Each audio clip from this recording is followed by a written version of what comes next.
সারাদিন ব্যাপী চলে এসেছে রামগঞ্জ বাজার রুবেল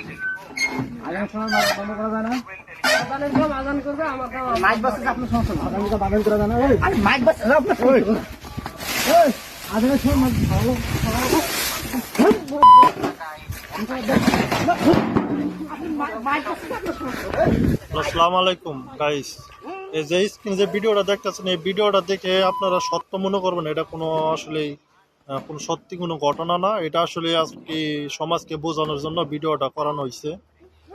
এমনও লোক আছে, এরকম ঘটনা ঘটে সমাজে, ঠিক আছে? তাই আপনারা যারা রাস্তাঘাটে মাইক প্রচার করেন, যারা করেন, তারা নামাজের টাইম এবং আজানের টাইম কেউ মাইক বাজাবেন না। আমাদের ইসলাম ধর্মকে আমরা সবাই সম্মান করি, সবাই ভালোবাসি। তাই ইসলাম ধর্ম কিভাবে আমরা সম্মান করাবো, কিভাবে আমরা ইসলামকে বাঁচাবো, সেটা আমাদের ধর্ম। তাই